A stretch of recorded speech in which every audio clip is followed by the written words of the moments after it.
Good afternoon. It's a pleasure to present my purpose to you with the statement or the words of the Nobel Prize winner, Archbishop Desmond Tutu. Hope is being able to sight the light. Hope is being able to see the light despite all of its darkness. I, Mr. Michael Miller, is a father, a grandfather, a brother, an uncle, a friend, and a mentor who has been incarcerated now over 3 decades on a 45 to life sentence. Even as I engage through the struggles of darkness, the sparks of light are still able to be seen. Since May 2023, I've been meeting with a group of men facing their life sentences with empathy and addressing their traumatic experiences while they're on their path to redemption. This group has grown to be sparks of light for each other. 60 back in the classroom with a higher learning Hudson Link educational program and a proud member of the book club. And I pass this.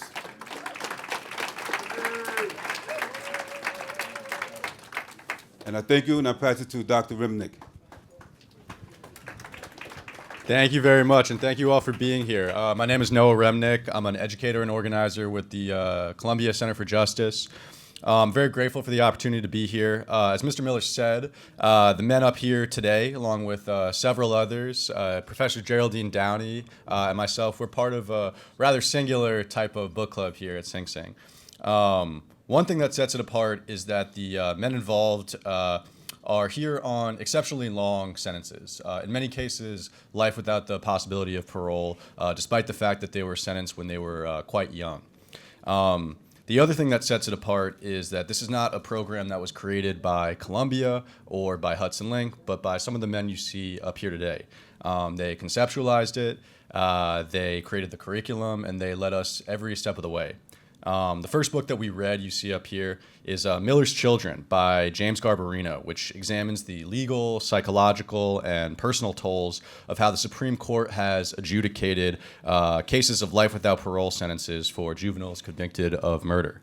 Since last summer, we've been meeting weekly to discuss this and other related readings. And I think I speak for everybody up here when I say that these have been some of the most difficult but profound conversations of our lives, and that we have all left somehow ineffably changed. With that said, I want to begin with some introductions. Michael Miller, over 3 decades in prison, came to prison at 23 with a 45 to life sentence. My name is Kasim Cunningham. I have a sentence of life without parole, and I received that sentence when I was 25 years old. My name is Jean-Franz. I was sentenced to 47 and a half years to life for a crime that happened when I was 20 years old. So far, I've served 30 years of that sentence. My name's Corey Jackson. I've been incarcerated since I was 18. I'm now 50. I was sentenced to 102 years to life. My name is Dwayne. I'm currently serving 47 to life. I have 23 years in, and I committed my crime when I was 21 years old. My name is Shane. Committed my crime at 23. I was sentenced to 50 to life, and I have nearly 30 years in. My name is Taden Townsley, and I'm the co-host of this book club and this panel here today. I'm serving a sentence of 42 and a half years to life. I was sentenced when I was about 19 years old, and I have 30 years in on that sentence. So as you can see, that there's a devastating impact that crime and punishment has had on our society. As a part of this journey for me in my 30 years, I realized that one of the things that we need to address, which is the theme that you've heard today, trauma. While addressing my own traumas, I began to realize that we all needed to address our traumas. If you really want to do work in rehabilitation, you need to be able to address those traumas. So I had the thought and some conversations with myself, Michael Teneo, which you had the pleasure of meeting earlier, who's a close friend of mine, and another of my Muslim brothers, Mujahideen Muhammad. They both are phenomenal individuals, so I brought it to them. how could we do this work? How do we get guys to answer the question, what happened throughout the trajectory of my life that caused me to go through the path that I went down that led to my incarceration? You can't start with the crime because it started way before then.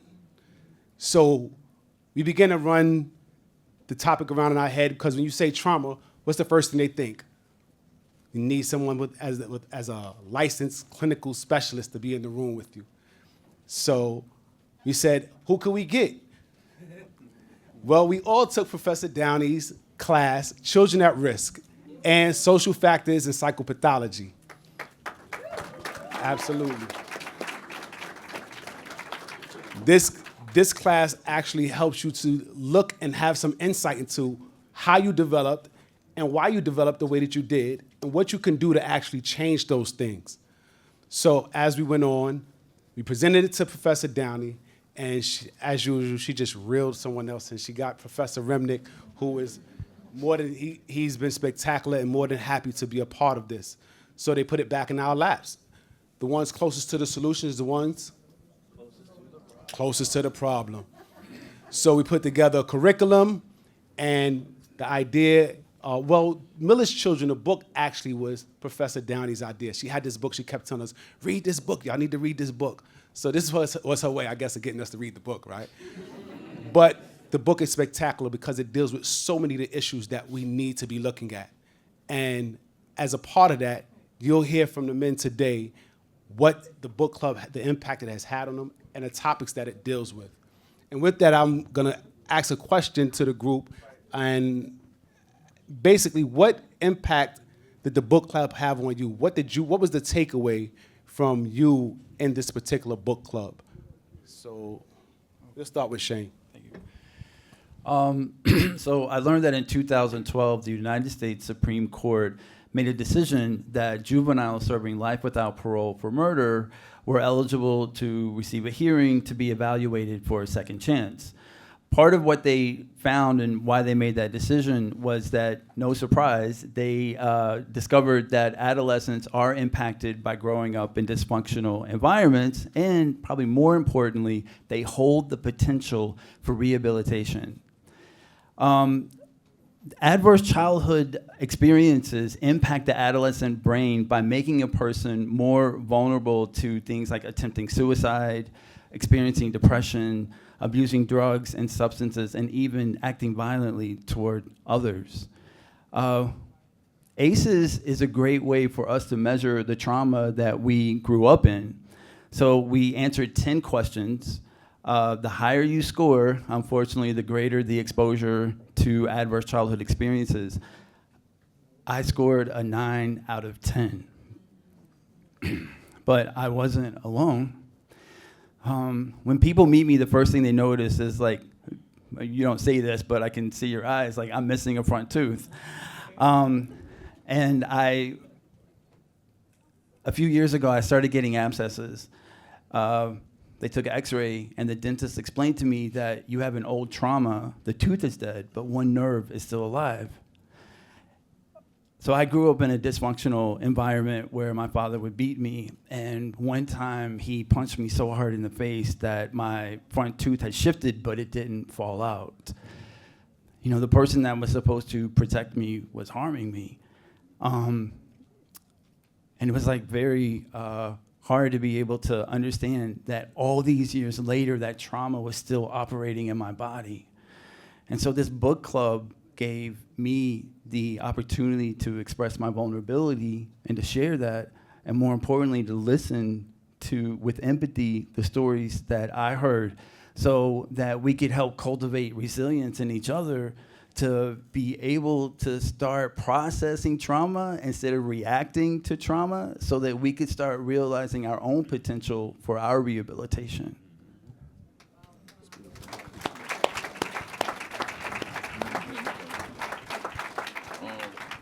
Yeah, he's right. Like, this book club made me realize, it helped me articulate certain things that I wasn't able to do before. Like, I learned how important remorse is. Remorse is so significant that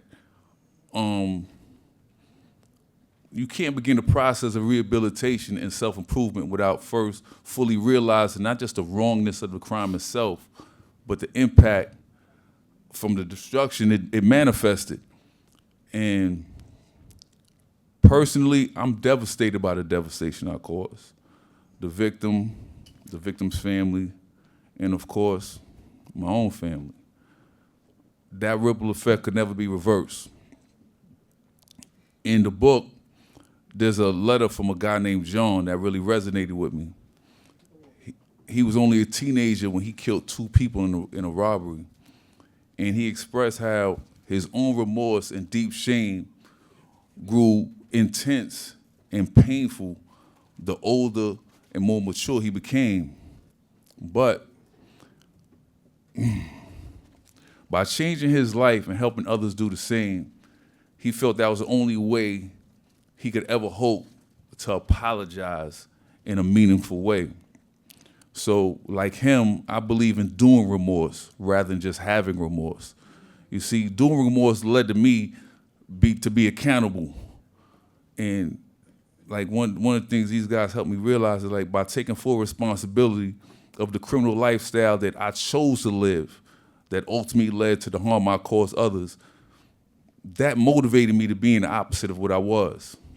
So today, instead of hurting people and taking advantage of them, now I help my peers as well as young people make healthier choices so they could be the best version of themselves. And like I said, this book club helped me realize that, like John, I could only hope that my present and future actions can be regarded as my way of saying I'm sorry.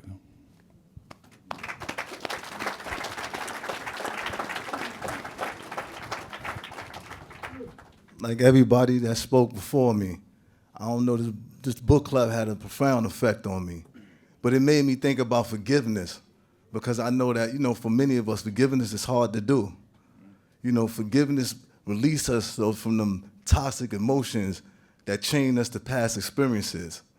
See, those of us that hold on to resentment and holding on to it, it's important that we learn to forgive, because that resentment or anger can become like a fire that consumes us and destroy our humanity. See, like in the book Miller's Children, there was a father. He lost a son to a teenage killer. He learned that forgiveness helped both the offender and the victim. See, when he forgave, he slept better. He felt more energetic and healthy.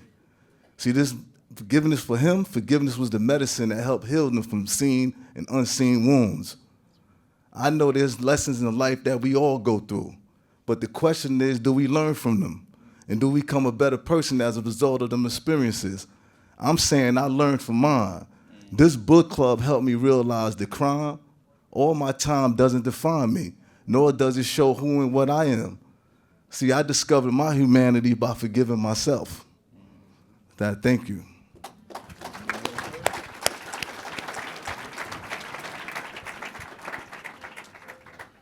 Being incarcerated to a long, lengthy sentence, my outlook on life was bleak. My mind would constantly be focusing on the negative actions that landed me in prison and the moral values I lost. I needed a healthy outlet that motivated me in the right direction, but I didn't know what would work. The older men in prison that I looked up to encouraged me to go to school and to get involved in different programs. At first, I thought it would be a waste of time because the information that I acquired, I wouldn't be able to utilize. But I decided to take their advice. Since being enrolled into college, I don't see myself as a prisoner. I see myself as a student. My housing unit, thank you. My housing unit is my dorm. My peers is my classmates, inspiring me to learn. In addition, education created opportunities for me to meet different professors, such as Professor Shaw, Denter, Remnick, and Professor Downey, who gave me the confidence to see my self-worth, and for that I'm grateful for.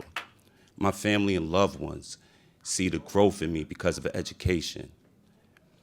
Education prepared me for reading Miller's Children. Excuse me. Yeah, thank you.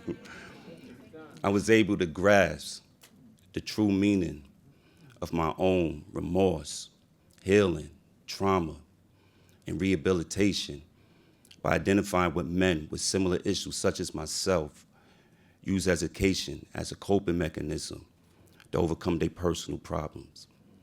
Education has given me so much hope, and I know it does the same for other incarcerated individuals striving towards self-improvement. Thank you.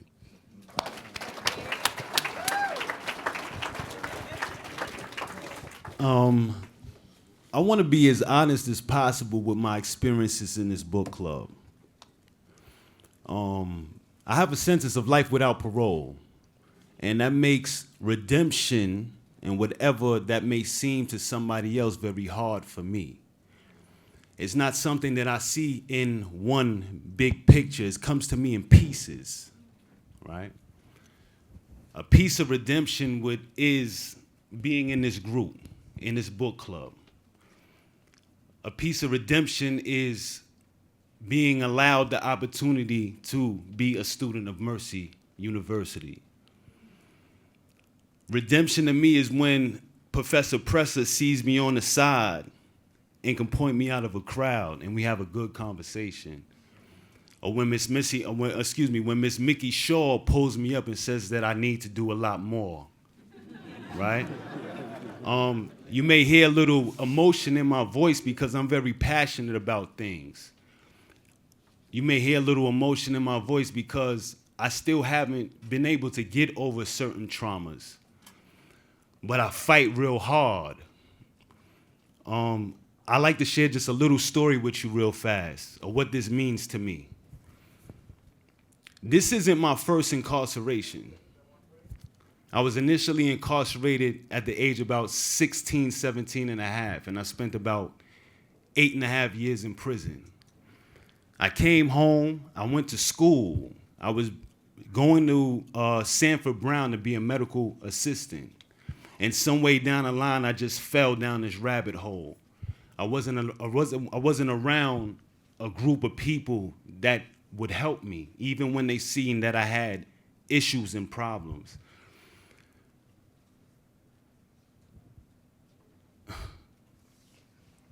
You got it. Got it, Kyle. I tell Mikael a lot that I look up to him. And I do, I look up to a lot of people, right? Because they inspire me and they give me reason to believe that as long as I'm doing the work, redemption is possible. But I also understand that rehabilitation is not just participating in programs. It's the work that you do upon yourself to remove the baggage, remove the luggage, remove the pain, remove the hurt, so that you could be a benefit in the lives of other people.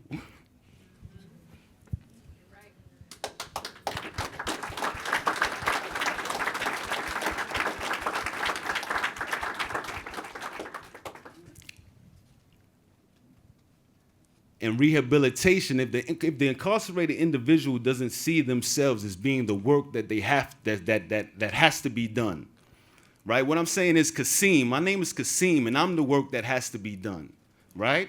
So now I'm finding a place where I'm looking in the mirror and I'm saying to myself, you are the work to be done, right? And I'm thankful that I have a group of people around me that's willing to invest in me, right? Because I do have value. There are a lot of things that I may not realize that I have at this time, but people are helping me to cultivate things, that see things in me that I haven't seen yet. And I'm grateful for that. And this is what this book club has done for me.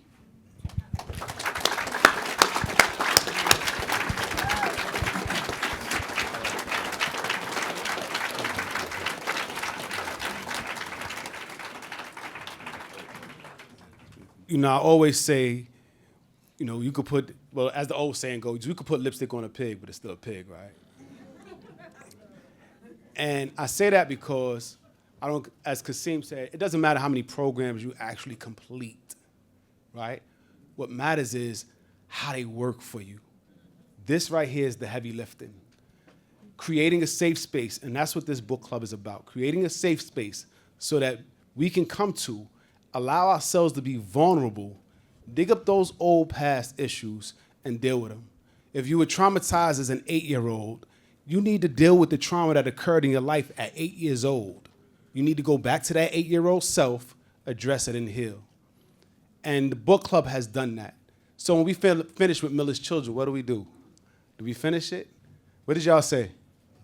No, right? We got more lifting to do. So we picked up another book. We got together and said, what are we going to read now? Professor Remnick said, yeah, what are we going to read now? We got to get a list together. Professor Downey said, what book y'all want now? So we found another book, right? And the idea is to keep it going, and we get another book, and do some more work, and some more work. And hopefully, we'll get to the place that we need to be. And we want to thank y'all for coming and being a part of our group today and getting a glimpse into our book club. Thank you.